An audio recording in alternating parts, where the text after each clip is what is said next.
നവകേരള സദസ്സിന്റെ കൊല്ലം ജില്ലയിലെ പര്യടനം തുടരുന്നു. പ്രഭാതയോഗം കൊല്ലത്ത് തുടരുന്നു. രാജ്കുമാറുണ്ട് വിശദാംശങ്ങളുമായി.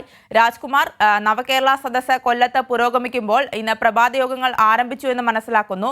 ഇന്ന് ഏതൊക്കെ മണ്ഡലങ്ങളിലാണ് പര്യടനം നടക്കുക?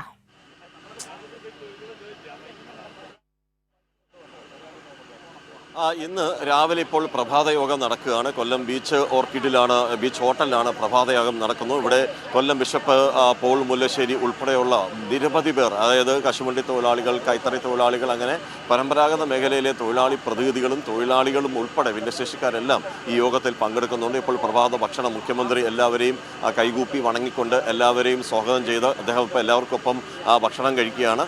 രാവിലത്തെ ഇത് ഇതാണ് ഇപ്പോൾ നടക്കുന്നത്. ഇനിയിപ്പോൾ ആദ്യത്തെ യോഗം കരുനാഗപ്പള്ളിയിലാണ്. കരുനാഗപ്പള്ളി കഴിഞ്ഞാൽ പിന്നീട് ചവറ, അത് കഴിഞ്ഞാൽ കുണ്ടറ കഴിഞ്ഞാൽ കൊല്ലം. ഇന്ന് 4 മണ്ഡലങ്ങൾ കൊണ്ട് ഇന്നത്തെ നവകേരള സദസ്സ് കൊല്ലം ജില്ലയിൽ പൂർത്തിയാക്കും.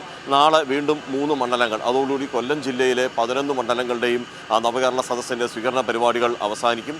ഇന്നിനി അദ്ദേഹം പോകാൻ അല്പസമയത്തിനകം ഇവിടെ തന്നെ ചേരുന്ന ഈ പത്രസമ്മേളനം മുഖ്യമന്ത്രി വിളിച്ചിട്ടുണ്ട്.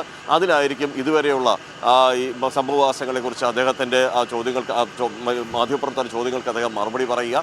നാളെ ഇതേ സ്ഥലത്ത് വെച്ച് തന്നെ രാവിലെ ക്യാബിനറ്റ് യോഗവും നടക്കും. വ്യക്തമാണ്. നവകേരള സദസ്സ് കൊല്ലം ജില്ലയിൽ പര്യടനം തുടരുന്നു. പ്രഭാതയോഗങ്ങൾ ആരംഭിച്ചു. രാജ്കുമാറാണ് വിശദാംശങ്ങൾ നൽകിയത്.